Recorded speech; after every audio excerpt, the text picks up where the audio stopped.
We're going to do some examples of the cost-benefit model today. One obviously relevant case in point is the question of how big our class should be. I'm going to imagine two extremes, that we have 250 students all seated in a single auditorium, or 10 separate sections with 25 students each, okay? We've obviously not chosen either of these extremes. We've got 3 sections of about 90.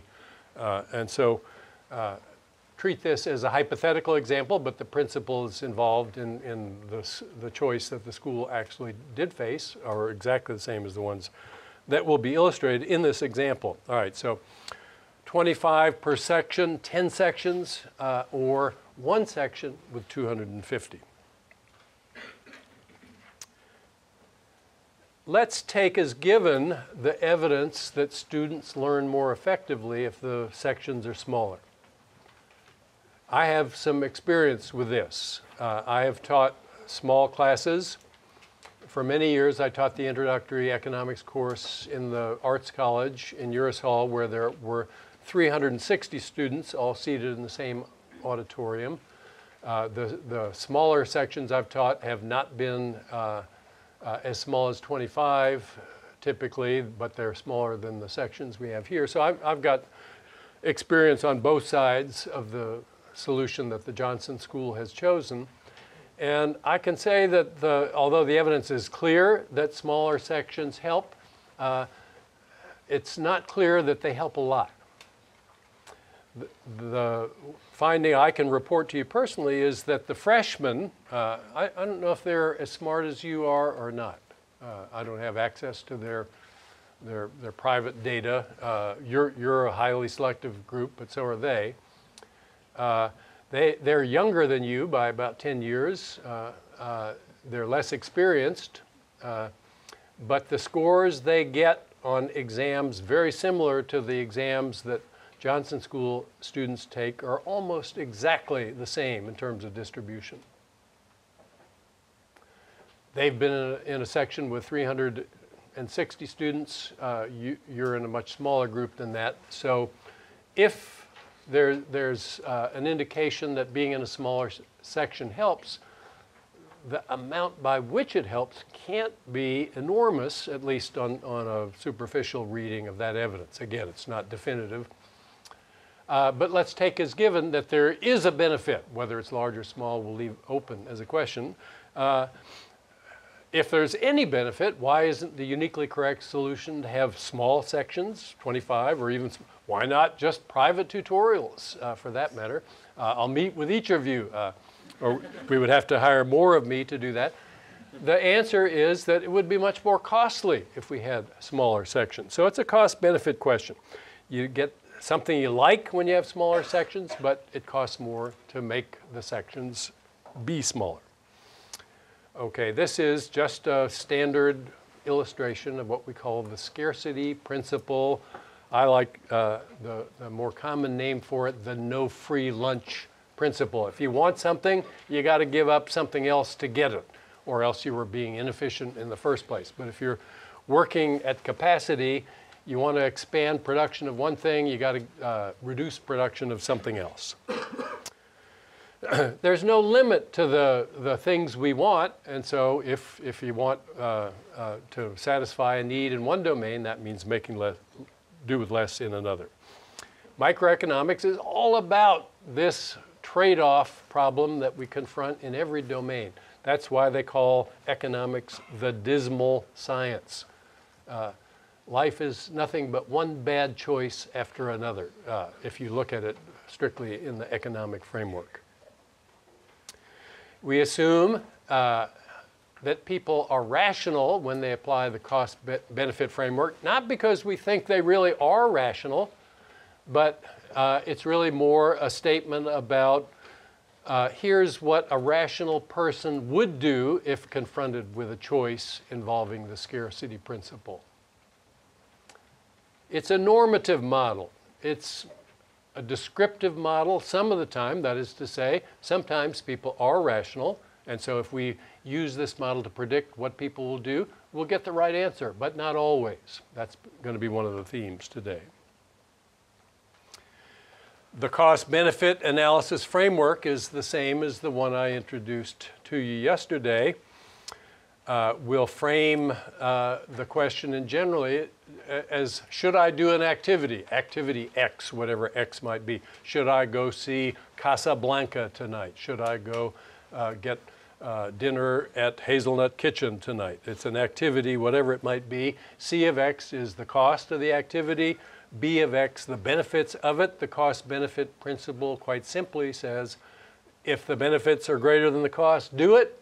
Otherwise, don't do it. If they're tied, if the benefits and the costs are equal, it doesn't matter whether you do it or not.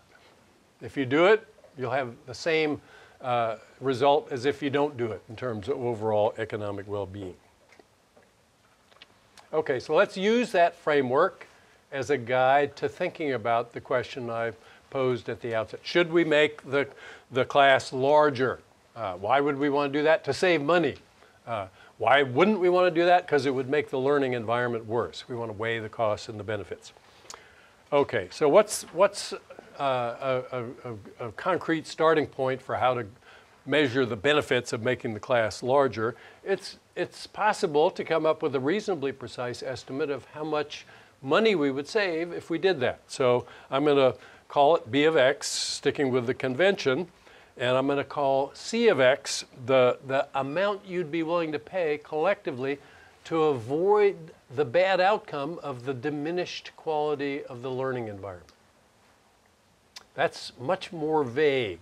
You're much less able to give me a number for that, but it's possible nonetheless in principle to tease that number out in a variety of ways. So let's use some concrete example. I'm going to imagine that faculty salaries are $75,000 per course. Never mind whether that's what they are. It's something, it's a number.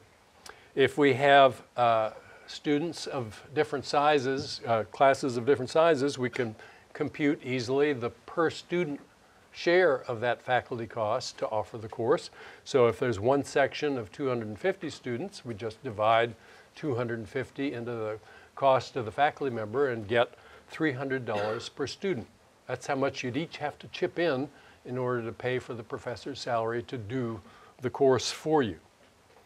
If there were 10 sections, each with 25 students in them, and you had a professor costing the same amount standing in front of the group teaching during the semester, the cost per student would be $3,000. So we're already in a position to make an informative speculation about whether it would be worth it. The answer will be different from different people, but you'll be able to say roughly whether you think it would be worth it to move from a section with 25 in it to one with 300 in it. So you're in one with 25, you're paying a certain amount for that. If you moved to a bigger one with 250, you'd get $2,700 back on your tuition if we decided to do the tuition based strictly on the cost of providing the service that you get. So you'd get a worse learning environment, but you'd get a check for $2,700. Some of you, I'm guessing, would say, that sounds like a good deal to me. I'm in. Others would say, no, I don't think I'd learn as much as I hope to learn. I'm willing to pay the $2,700 extra for the more intimate environment. I've already borrowed $100,000. What does it matter if I borrow a few thousand dollars more? Then you'd be thinking in percentage terms. That wouldn't be a good way to think about that last. So I don't know what the answer is for you, but that's the way you would think about it. The model is a normative model. What would be the right answer for the number of sections to have? Cornell Johnson School has chosen an intermediate point along this continuum. Is that the right choice? I think we could offer you a better program if we put all of you in an auditorium, the 3 sections, and spent the same money in other ways. What the university does typically is something along those lines. They offer the freshmen and sophomores courses in big lecture halls, 300 or 400 students. In psych, it's over 1,000 students in their introductory course. And then they use the money saved by doing that to offer sections with 6 or 7 students, seminars that the juniors and seniors can take that enrich their educational experience in a way that wouldn't otherwise be possible. It's possible to argue endlessly about what the right answer is to questions like these, but there's no reason to think that administrators haven't made a good faith effort to get it right. The current mix of things we see is roughly consistent with what the patterns we would expect to see if we thought people were using the cost-benefit model to make these kinds of decisions. So think about it as a predictive model in the broad aggregate across schools. Where would you expect to see smaller classes in a private university, a private college, or in a state university? Where would the class sizes on average be smaller? Do you have a prediction? In a private university, and why might you predict that? If I were using the cost-benefit model, I would say that the private universities charge much higher tuitions because the people who attend them are people from families, kids from families who have a lot more money. And if you have a lot more money, the amount you're willing to pay for an improvement in the learning environment is naturally going to be higher than if you're coming from a background where there's a lot less money to spend on that and anything else you might find valuable. And indeed, the private universities and colleges have much smaller average class sizes. The ones I know where the introductory course has 25 students are all small private colleges. I don't know if Berkeley doesn't have any such class as that. Cornell doesn't, and it might be expected to, but they've taken the savings from the big classes and spent those savings in other ways to make small classes elsewhere. Okay, so think about this from the perspective of what you think would be best. I've told you my opinion, and I've got no personal interest in this. I would like the school to do the best job it can in terms of your overall experience during the 2 years here, and I've been doing this for a long time. That's my opinion. If you have a different opinion, tell me about it. I'd be interested to hear why you think I'm wrong about it, which I might very well be. Should you turn down your stereo? You've settled into a comfortable chair. You've kicked back. You had a hard day. You're listening to a CD. Now comes 2 tracks next on the CD. What was I thinking? Why didn't I select those out when I burned the CD? I got to sit here and listen to that crap for the next 8 minutes. Or, alternatively, I could get up out of my chair and walk over to the stereo, hit the skip button twice, go back and sit down, and not have to listen to those tracks that I don't want to listen to. What should I do? This is a classic cost-benefit question. Should I do activity X? Should I get out of my chair and hit the skip button twice? What's the benefit of doing that? What's the cost of doing that? We don't have any ready estimates given to us. How would you think about it? Well, if you were the person involved, here's how you could think about it. And I'll emphasize at the outset that I'm not suggesting that you or anyone you know does think about it this way. You could say, imagine I had somebody to do my bidding. How much would I be willing to pay him maximum if he would walk over there and hit the skip button twice? Would I be willing to pay a penny? Sure. 2 pennies? Yeah, sure. So keep jacking that number up until you get to the point that, no, I don't think I'd pay any more than that. That's the amount of benefit you would get from having the track skip. What's the cost? Imagine this time somebody would offer you some money to get up out of your chair, walk across the room and back. Never mind what you do, nothing. You don't do anything. Just walk across and back. I'll give you a penny to do that. Would you do it? I wouldn't. Would you? Maybe if you like the person, you wanted to curry favor, but forget about all of those complications. You'd say no if he offered you a penny. If he offered you $100, you'd say yes. Almost certainly most of you would, unless it was a question of egos. I'm not going to do what he says no matter how much he gives me. None of that's part of this problem. It's just a question of how much you value the convenience of being able to stay in your seat. So you find the break point on that number two, and you compare the benefit with the cost. If the benefit of having the music skipped is greater than the cost, then you would get up out of your chair, walk over there, hit the skip button twice, and go back and sit down. If it's not, you would just sit there and endure the pain of listening to those two tracks. So it's a bad outcome either way. That's why we say economics is the dismal science. You don't get a good outcome no matter which of those forks in the road you take. But the challenge is to get the better of the available outcomes. And you get that by looking at the balance of benefits versus costs. Now, critics of the benefit cost model say, all right, here's the principle. Yeah, we understand that why in principle that makes. They say, but you'd be nuts if you believed anybody actually did that. You'd be nuts if you really took that literally.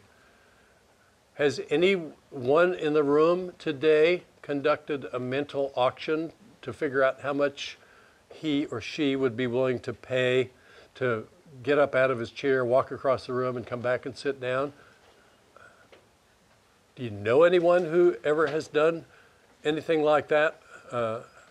I'm guessing none of you ever has done that. Maybe none of you even knows anybody who's done that. I know some people who have done that. You would not want to have a drink with these people. These are not the kind of people you're sitting next to. They're different. And so the critics, when they say people don't do that, they have a point. People don't do that. Nobody makes decisions in the way literally described by this model.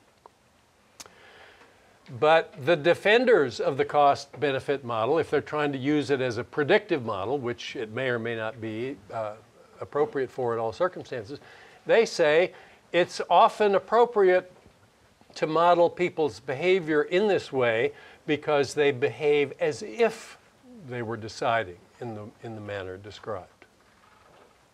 So think about this fellow here, who's meant to be an expert pool player.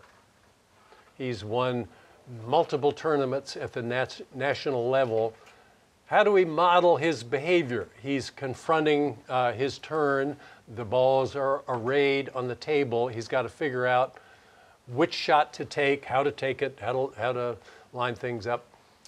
How would we predict what he's going to do? Well, the best model for this, in almost all likelihood, is to use the Newtonian physics model. So you would do a very complex mathematical optimization model that would assume that the pool player knows all the relevant laws of Newtonian physics. He knows that the angle of incidence is equal to the angle of reflection.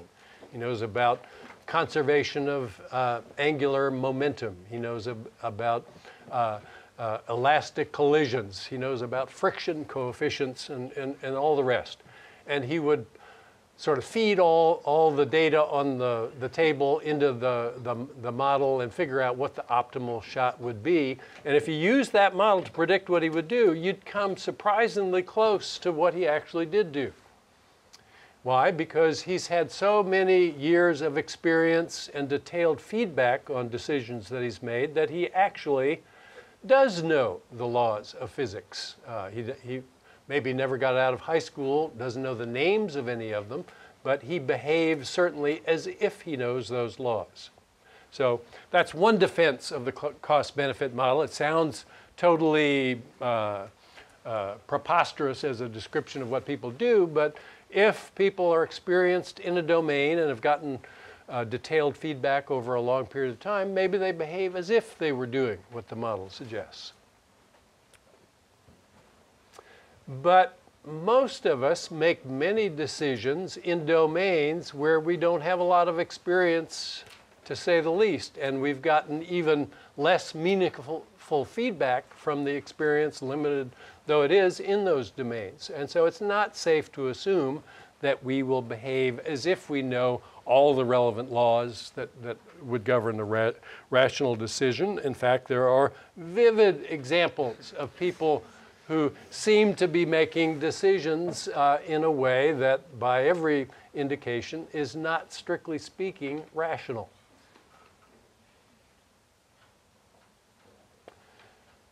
The rational choice model is worth something even in those situations, because even though it's not a predictive model, it doesn't give us a good prediction of what people will do, it's a good normative model.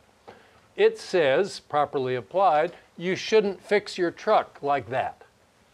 If it were properly applied with the relevant probabilities of the various contingencies implied in the photo, a rational person would conclude not to do that. So it might not predict what every person would choose in a situation like that, but it would give advice that somebody sensible would want to follow, whether or not it was predictive. So what I'm going to focus on in much of what we do is the pitfalls that people make in their efforts to make rational decisions. What we've learned as economists over the last several decades is that there are systematic deviations between what the rational choice model predicts and what people actually do.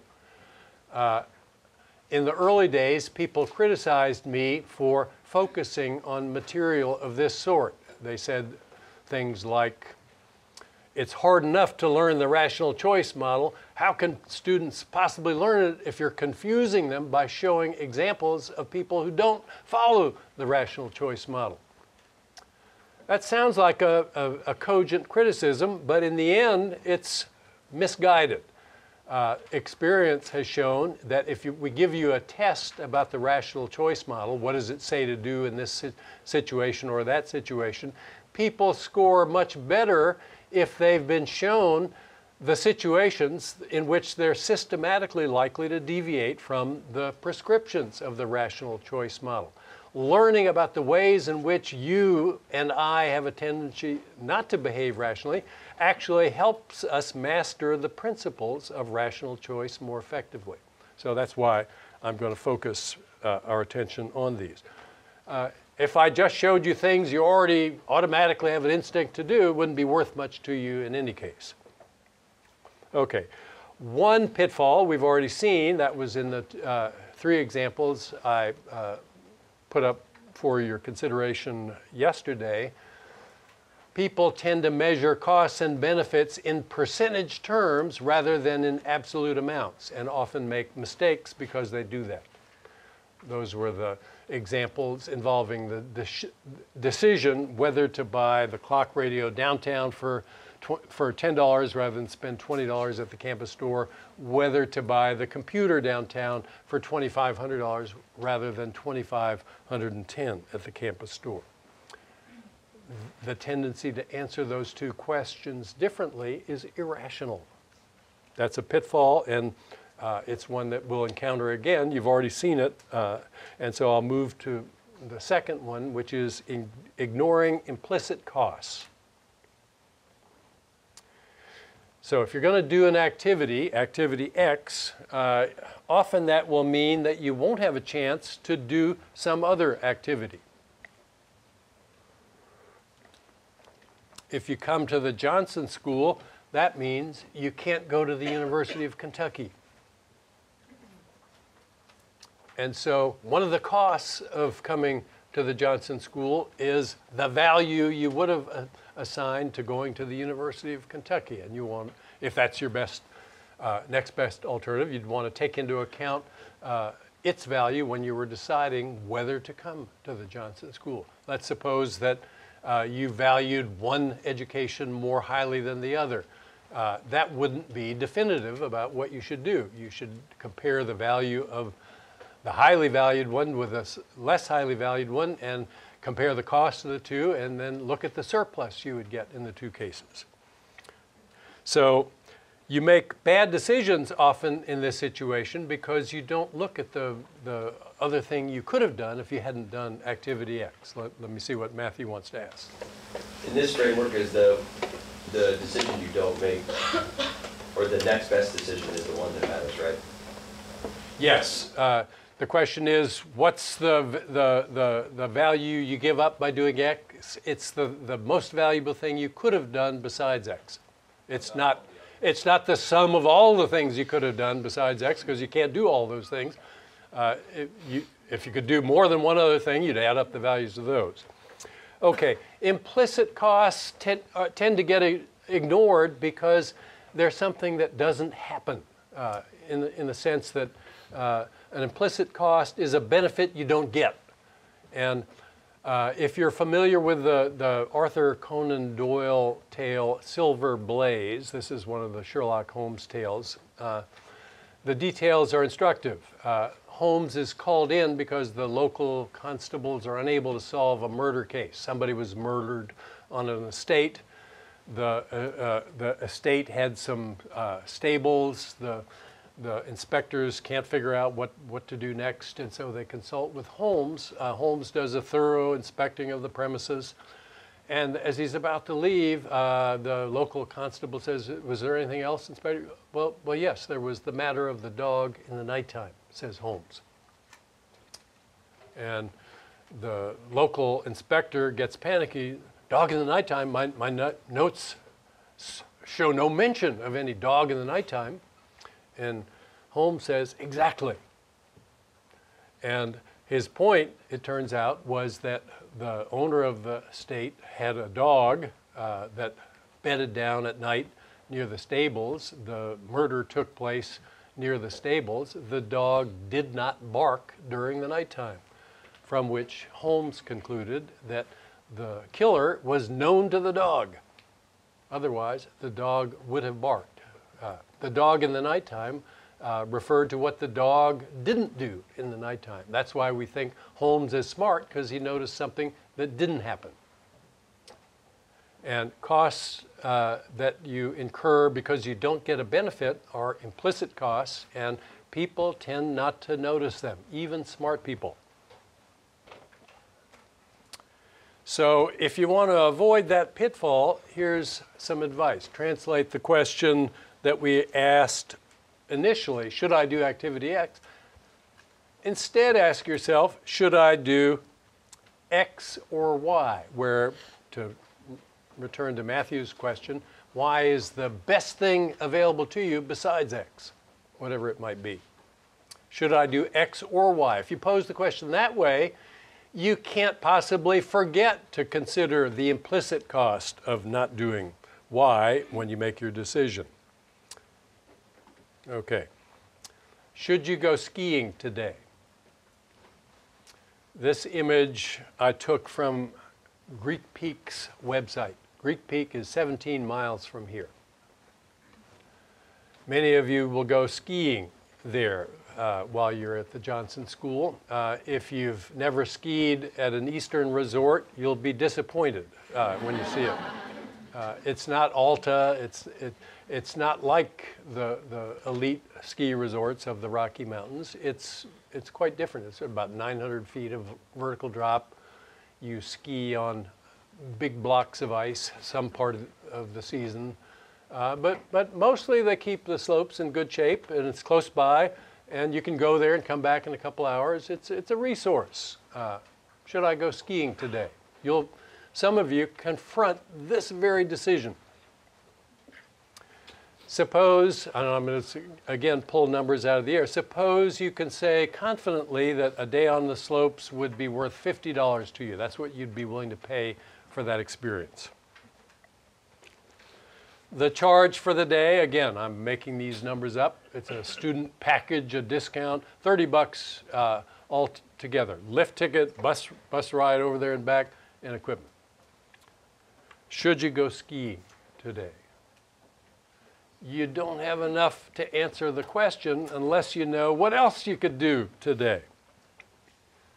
It's not the only cost is the $30. You have to, if there's something else you value that you could do today, what is it and how valuable is it to you? You got to give that up. That's a cost too. All right, so suppose if you don't go skiing, you'll work on campus as a research assistant for one of your professors. And you'll be paid $40 for doing that. And this is a heroic assumption whose importance you will see in a moment, you would have been willing to do that job if you didn't have anything else to do that day for free. Why might somebody be willing to do a job like that for free? Well, maybe you get some experience that you think will be valuable to you. Maybe the problem you'll be working on is interesting in its own right. Maybe it'll be a line item on your resume. There's a host of reasons you might be willing to do something for free. But it's not for free. You're getting paid $40. Okay, should I go skiing today? We translate the question into should I do X or Y? Should I go skiing today or should I stay and work as a research assistant? That's the choice that I face. So C of X, what is that? It's the cost of going skiing plus the value of the foregone earnings, and so that's 30 plus 40. I'm giving up the 40 of earnings. That's 70. The benefit's only 50. Don't go skiing. Going skiing is a loser. You reduce your economic surplus by going skiing. Okay, now let me go back and focus on the importance of the assumption that you like the job well enough to be willing to do it for free. Now I'm going to assume that there is another job that was your alternative, not the research assist job. Your job is to wash dishes in the dining hall. This is not a fun job. It will not be a valuable line item on your resume. It's probably not one in which you're going to learn something valuable, relatively speaking. Okay, so suppose that if that's your alternative, you wouldn't have been willing to do that even if you had nothing else to do unless they paid you at least $25. That's your reservation price for doing the job if you got nothing else to do. So would you be willing to do it for $5? No. $6? No. They keep jacking it up. They get to 25. Yeah, I guess I'd be willing just barely to do it for that. That's your amount. So should you go skiing? That's your alternative. Well, there are two ways we can think about this. I'm going to first think about one of the benefits of going skiing being, hey, if I go skiing, I won't have to scrape plates today. I was dreading that. I'm not going to have to do it now. That's a benefit to me. Not incurring that cost is a benefit. So if I look at it that way, the benefit of going skiing is not $50. That's what I'm willing to pay for the experience of going skiing. It's that amount plus the benefit, the implicit benefit, of not having to scrape those plates. So I'm up to $75 worth of benefit.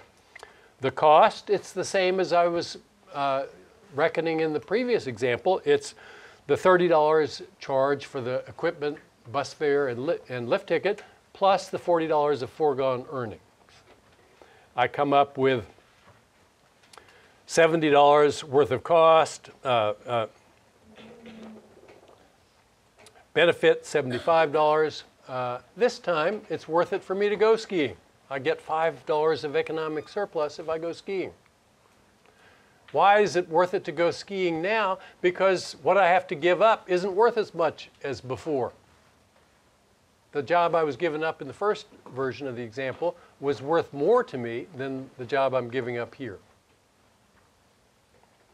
Okay, you could look at this a second way. You could say the plate scraping job, we're going to think about what you get paid and how you feel about the job. We're going to think about those two things together, and we're going to deduct the $25 hassle cost of the job from the $40 you get paid and say, if I don't do the plate scraping job, what do I lose? I lose really only $15 by not doing that.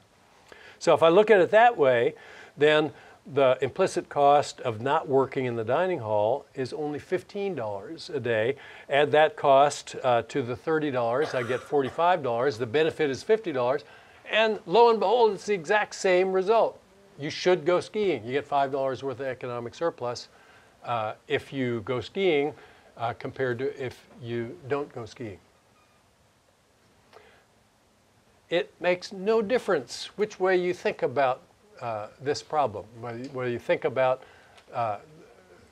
going skiing, count that as a benefit of not having to scrape the plates, or take the cost of scraping plates off the benefit of working for the job and come up with a net figure.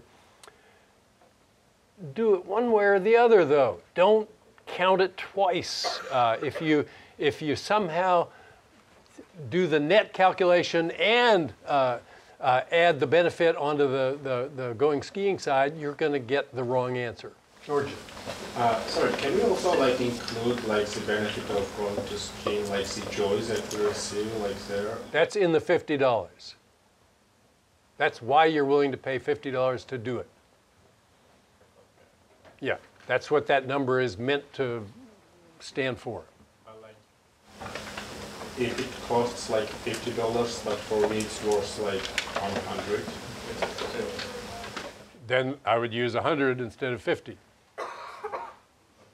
Yeah, that number is meant to take all the things you care about that are plus about going skiing and boil it down to a number.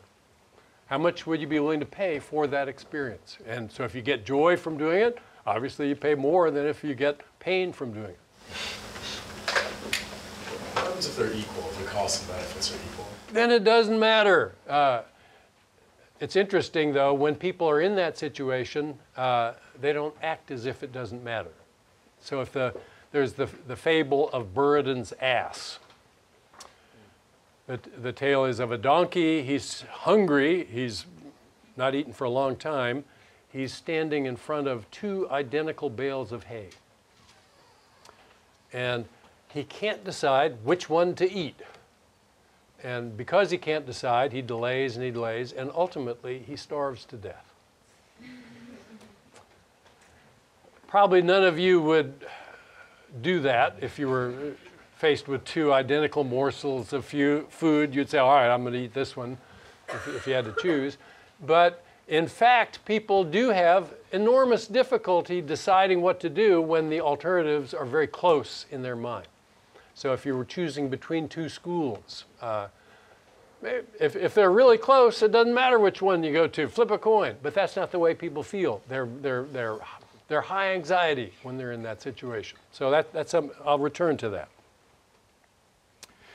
Now, some people get confused. Well, I'm worried about counting it twice, but that sounded like too many steps to keep straight in my head. What do I do? Here's a check you can use to make sure you haven't double counted.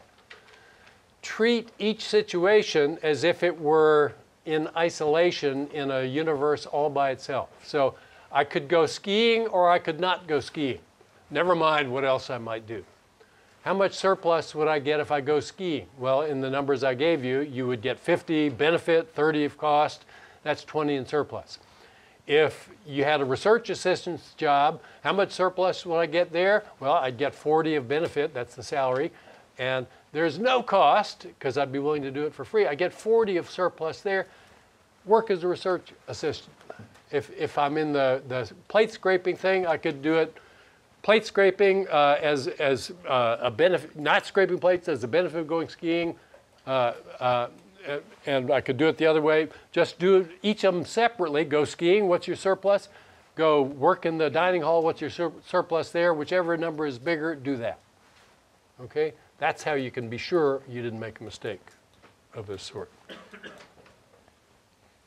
Okay. If it wasn't already clear, I hope the example made clear that not getting a benefit is the same as incurring a cost, and not incurring a cost is the same as getting a benefit. Those are exactly the same thing, even though the language sounds confusing. If you think about what the words mean, there's no logical confusion at all embedded in these statements. Getting a benefit is a good thing. Not getting a benefit is a bad thing. Costs are bad, benefits are good. So you can sort that out. If you think about it briefly, you won't find this confusing. But people seem not to appreciate this reciprocal relationship. And they often make decisions that don't make any sense because they don't appreciate the simple logic embedded in those statements. We had a student from Africa. This is some years ago now. His country, to which he was about to return, had a trade regulation that said you could bring back a car from the US without having to pay duty on it. Normally there was a 50% duty on cars imported from the US. His plan was to bring back a $10,000 Chevrolet and sell it in his home country. In his home country, that car would sell for $15,000, the $10,000 plus the $5,000 duty. And so I'm ignoring shipping costs here for simplicity. So he thought, I'm going to bring it back. I'll list it on Craigslist or whatever the analog is in his country, and I'll sell it for $14,000. I'll end up with $4,000 to put in my pocket. He was excited about this. All set to go when what happened? His father-in-law made a request. I want you to bring me back a car, a $10,000 car, and as soon as you get back, I'll pay you back in full for it. So buy the car, and I'll pay you the $10,000 you paid for the car once you get here. The question is, what was the implicit cost of agreeing to that request? $4,000. He was going to get $4,000 to put in his pocket if the father-in-law had kept his mouth shut. But if he agrees to this request, he doesn't get the $4,000. So the father-in-law's request is exactly equivalent to the father-in-law saying to his son-in-law, give me $4,000. Exactly equivalent, economically speaking. What should he have done? I'll tell you what he did do. He agreed to the request. Should he have? Yeah, we don't know. I mean, I assume he had more information about the situation than any of us would. And he may have reckoned rationally that keeping peace with his father-in-law was worth $4,000 in the long run. But it was a request that the father-in-law almost certainly would not have made if he'd had to phrase it in the economically equivalent form of give me $4,000. It was an implicit cost, and the father-in-law took the liberty of ignoring it when he made his request because it was less salient, and he hoped it would be also less salient in his son-in-law's eyes, which of course it wasn't. Is it fair to charge interest to a friend if you loan the friend some money? I'm not talking about you forgot your wallet, can you spot me? I forgot my wallet, can you spot me a 10? I'll pay you back tomorrow, I got to buy lunch. If you charged a friend interest on a loan like that, you wouldn't last long in this environment. Don't do that. You've learned over the course of your life that that would be a bad move if you did that. That's not what I'm talking about. I'm talking about a really significant sum of money. Can I borrow some money? The friend has the money. She could lend it to you. She's worried that you'll think it unfair if she tries to charge you interest on the loan. Okay, so let's imagine $10,000 is the amount in question. Should she charge you interest? Would it be fair to do that? She could have left that money in the bank. If she'd left in the bank and the interest rate was 5%, instead of having $10,000 when you pay her back at the end of the year without interest, she would have had $10,500 in her account. If she doesn't get any interest, your request to borrow the money without interest is exactly equivalent to saying, give me $500. That's what you're saying.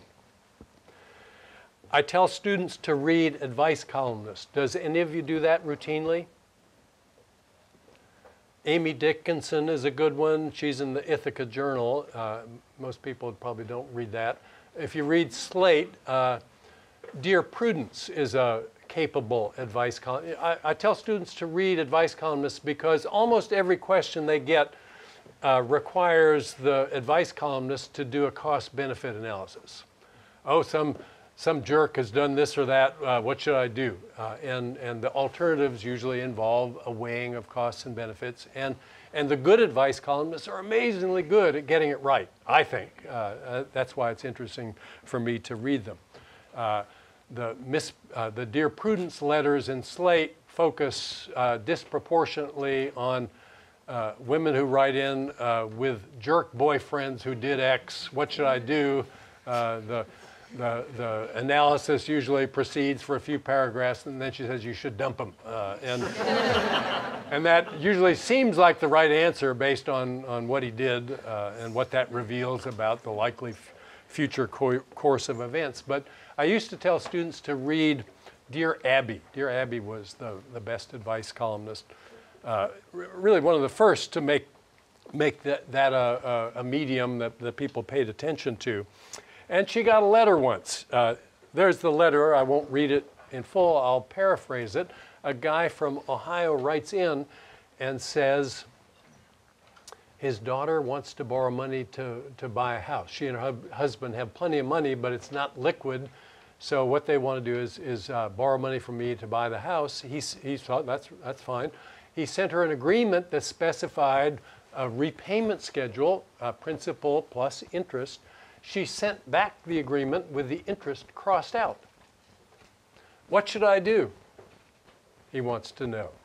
And for one of the few times when I was reading Dear Abby faithfully, she swung and missed. She completely botched her answer to this guy's question. Here's her letter. Dear Carl, for openers, I would never charge a child of mine interest on a loan. You know, what kind of moral lowlife are you writing in with? Since it's your money, however, you have every right to do with it whatever you wish. That's the worst possible answer I can think of to write back to Carl. Think about the logic of the situation if you understand the implicit cost concept. There are 4 kids.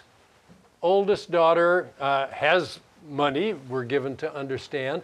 If she gets an interest-free loan, as she obviously wants to have happen, then when her parents die, their estate will be smaller by exactly the amount of the interest she would have paid on that loan if she'd been paying interest. And then the amount to be divvied up 4 ways among the siblings will reflect the other 3 siblings' contribution to the purchase of the older sibling's house. What's fair about that? Do you think they would think that was fair? Maybe circumstances are such that the parents want to do a special favor for the older sister, but there's nothing in the letter to indicate that. Maybe the older sister is slow of wit and is married to someone slow of wit too. They have low earning power. The other siblings are clever beyond belief and they're going to earn big salaries going forward. So we got to do something to help poor Sarah. Okay, that would be intelligible, but that's not in the letter. It's just, is it fair to charge my daughter interest on the loan? Answer, yes, full stop. If you understand implicit cost, this is not a complicated issue. You're going to go out into a world, though, where people don't understand implicit cost. So don't assume that because you understand that it would be fair to charge interest, everyone else will understand that too. You might have to do some explaining before you say, well, after all, if I make you this loan, I'm going to end up short on the deal. Why do banks pay interest in the first place? A lot of people want to dismiss the whole idea of interest. It's a capitalist conspiracy to squeeze money out of people. What if you put $10,000 in the bank and they didn't pay you interest for that? What if that were the arrangement that we operated under? Then the bank could take that $10,000 and buy an asset with it. They would buy a small tree at the beginning of the year. They would sit on their hands for a year. It would grow into a bigger tree. And then they could sell the bigger tree for more than they spent on the small tree, and they'd be up on the deal, and you'd get nothing. Why should the bank get that? when it was your money that enabled them to buy the tree. This is just reimbursement for an implicit cost of being able to use someone's money for a period of time. There's nothing unfair, improper, or any other way not okay about that. People don't get the idea, though. Recognize what you're giving up when you do an activity. Make sure you account for the value to you of that thing you could have done as a cost that you take into account. Question? So with the implicit costs, wouldn't it be beneficial to have a lower implicit cost? Because then your economic surplus would be higher. So like you would probably be, I guess, happier if you could go skiing, but you had a worse job that paid, let's say, $10 instead of that $40, then it seems like there's a higher economic surplus. Yeah, that's a great question. So the fact, if I had no opportunity to work, if skiing was my only option, I'd say, oh, great, $20 in surplus. Then a professor offers me a job that's pretty attractive, and so I decide, after I take into account my implicit cost, not to go skiing. And if I would instead go skiing, I would get minus surplus. So it's the same enjoyment I would get from going skiing. So if I go skiing when I have that nice alternative, I get negative surplus. How does having a good alternative make me worse off? Well, it doesn't make me worse off because I wouldn't choose to go skiing in that case. But it does seem paradoxical that having a better opportunity makes it more costly for you to do something. Yeah, if you have two job offers, it's more costly for you to accept one of them than if you don't have any job offers. I'll send you. I'll try to remember to send you all a link to The Stand-Up Economist. He talks about deconstructing some basic economic principles and goes through the apparent contradiction that you've flagged. Okay, when we take into account an implicit, or when we fail to take into account an implicit cost, we're making an error.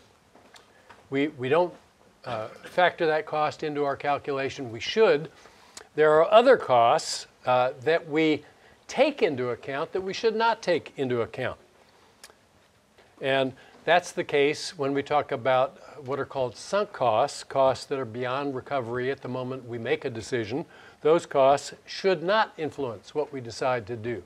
And yet, it's quite common for people to be influenced by them. We know this from a host of experiments. Should I drive to Boston or take the bus? I'm going to go through a sequence of examples here illustrating how people have a tendency to take some costs into account that they should not.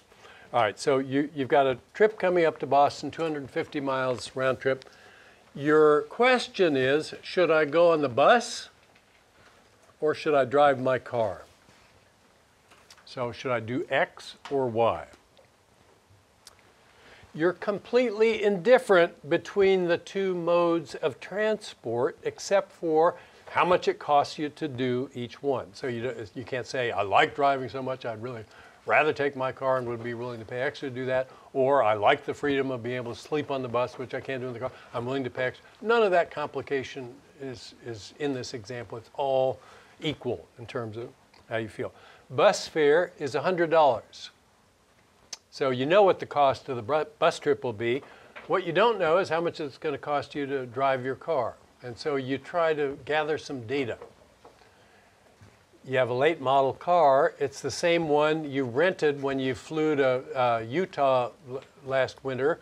So you call Hertz, and inexplicably, you get a helpful, well-informed clerk who's eager to give you the information you're looking for.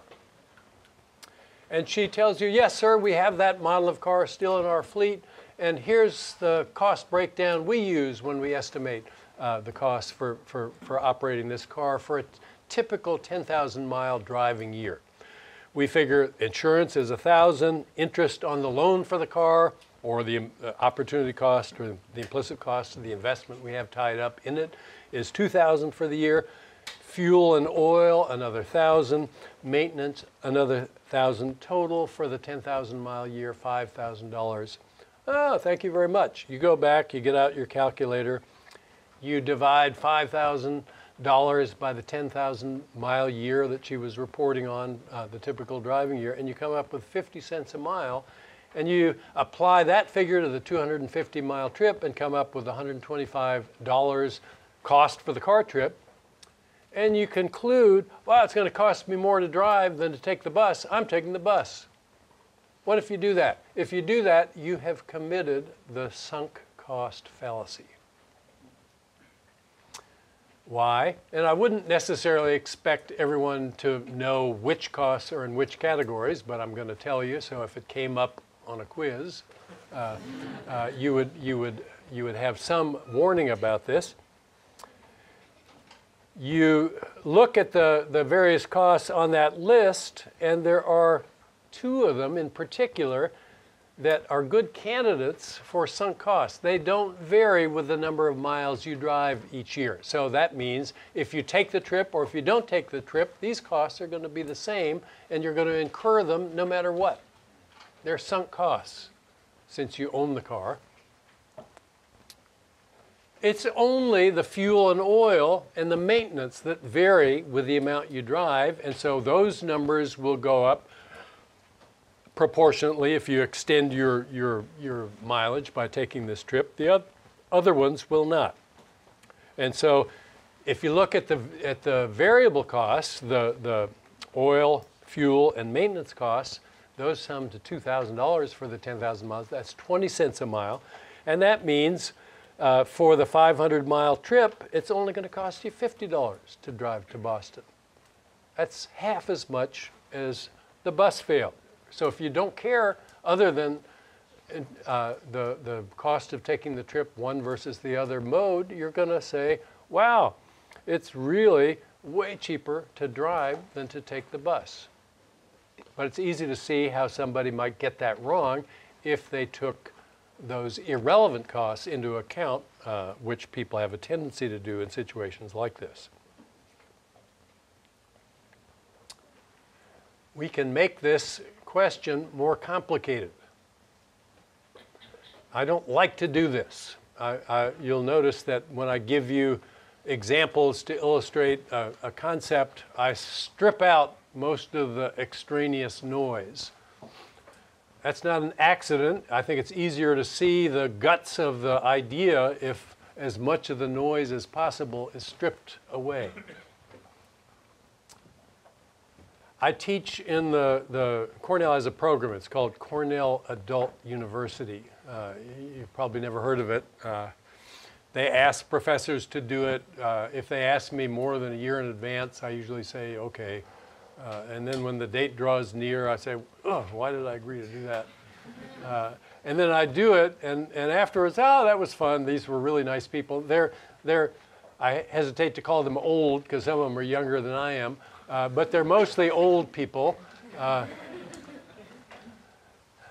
retirees. They've got time. They want to get enlightenment about some subject, and so they come. And I usually give them a mini course on some economic issues. And as is my habit, I give them abstract examples to illustrate basic points, and it drives them nuts. What about this? What about that? The complications that I didn't think to include in the examples. It's not that I didn't think to include them. I didn't want to include them because then you got ball after ball to keep juggling and you get confused and it's harder to see the main point of the example. The freshmen don't do that. The simpler the example, the better. They don't want any extra complications. They don't raise their hand, what about this one? The MBA students are kind of in the middle. You know, you're 10 years older than the freshmen. You've had some life experience, and when I describe examples, that triggers memories you have of something that happened to you back in the day. What about this? You know, and what about that? We can add those things in the cost-benefit model. I'm going to show you some examples of how you do that, but I'm going to hope that going forward, you'll exercise some restraint in saying, what about this, what about that?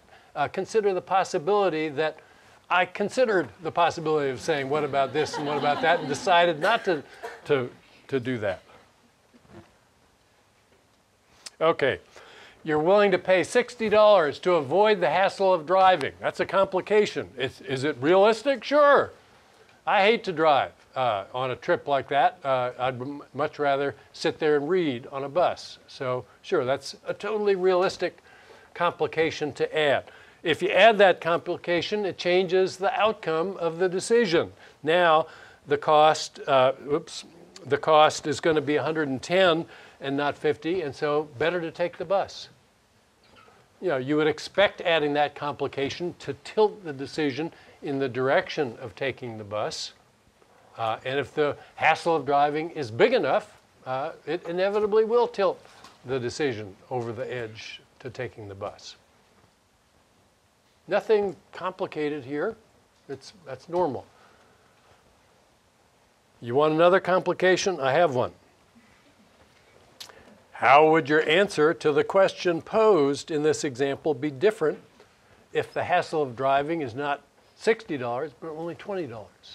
And in addition to that, you average one ticket every 200 miles for $28. Now, the ticket would be for much more than $28, obviously. I haven't gotten a ticket for that little since I was a teenager.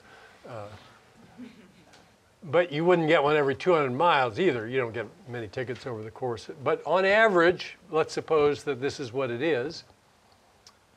How would that factor into your decision if you were risk neutral? What does it mean to be risk neutral? Somebody says, flip a coin. Heads, you win $10. Tails, you lose $10. That's a fair bet, and you're indifferent between doing it and not. You'll take anything that's better than a fair bet. You'll refuse anything that's worse than a fair bet. If you're risk neutral, you just look at the expected value of the ticket and regard that as a cost and factor it in on equal footing with other costs. So can we do it? Yeah, I think I can still do this. You get a ticket every 200 miles and average value of the ticket every 200 miles, $28. How long is this trip? 250 miles. There we got two trains approaching each other. So if I go 250 miles, that means I've gone 25% more than if I've gone 200 miles. And so my risk of getting a ticket is up by 25%. So what's my expected ticket cost? $35.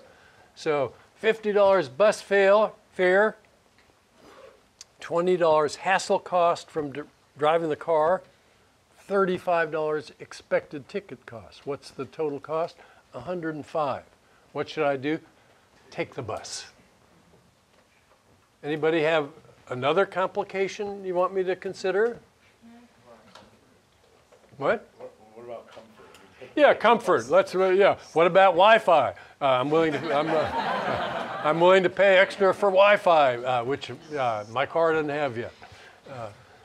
There's no end to the complications we could add, but in principle, they're all treated in the same parallel way, and it's just weigh the costs, weigh the benefits, and if the benefit exceeds the cost, you do it. Maria. I cannot pay a fraction of the ticket, so why don't I consider like 56? Why don't I consider the $7? I'm not sure I understood the question. If I get a ticket, 2 tickets, I'll have to pay 2 tickets, so 56. And we're only considering $7 because you have a 25% chance of getting the ticket. But if I do get a ticket, I can't pay a fraction. You know, I'm just saying that when you don't know if you're going to get a ticket or not.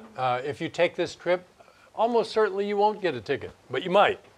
And so how do I think of, so is getting a ticket a cost? Yes. I don't like the possibility that I'll get a ticket. How do I feel about risky events? I assumed, for the sake of simplicity that I'm neutral. All I care about is the expected value of the risky thing that I face. And what's the expected value of the ticket I have to pay if I take this trip? It's $35. Will I have to pay it? Probably not. But if I have to pay it, it'll be a lot more than $35. So I weigh by the two probabilities. Probability that I won't get a ticket is P. Probability that I'll get one is 1 minus P. So 1 minus P times the ticket price plus P times 0 is 35. And that's why I use 35. Is that the way people behave? Not everyone, but some people do. If you talk about firm behavior, firms typically do behave as if they're risk neutral. They have lots and lots of gambles that they face, and so they should take anything that's a fair bet or better. Think about this. How many of you would be willing to flip a coin? Heads, you win $2,000. Tails, you lose $1,000. Right now, I've got a coin. Anybody want to take that bet? It's better than a fair bet. What's the expected value of that bet? Probability 1/2 you're going to get $2,000. Probability 1/2 you're going to get minus $1,000. So it's 1,000 minus 500. The expected value of that bet is 500. If you were risk neutral, you'd stumble on your way down here to make sure I didn't withdraw the offer. Is there anyone here who wouldn't take that bet today, right now? You're risk averse then. You don't want it. You think it'd be great to win $2,000, but if you think about losing $1,000, that hurts so much that you just don't want to even go there. What if I told you that you could flip a coin 10,000 times? And you'd get 2,000 when it came up heads, and 1,000 would be your loss when it came up tails. Anybody want to do that? You'd be crazy if you didn't do that, no matter what your attitude about risk might be, because there's no risk. If you flip a coin 10,000 times, I mean, maybe Penn and Teller have a coin that would come out differently, but if it's a fair coin, you're going to get very close to 50% heads, and anything close to 50% heads means you're going to come out a huge winner on 10,000 flips of that coin. So there's actually, I'm anticipating something that's going to come up later in the term. Most people, when they confront a gamble in their lives, think about it as a one-shot gamble.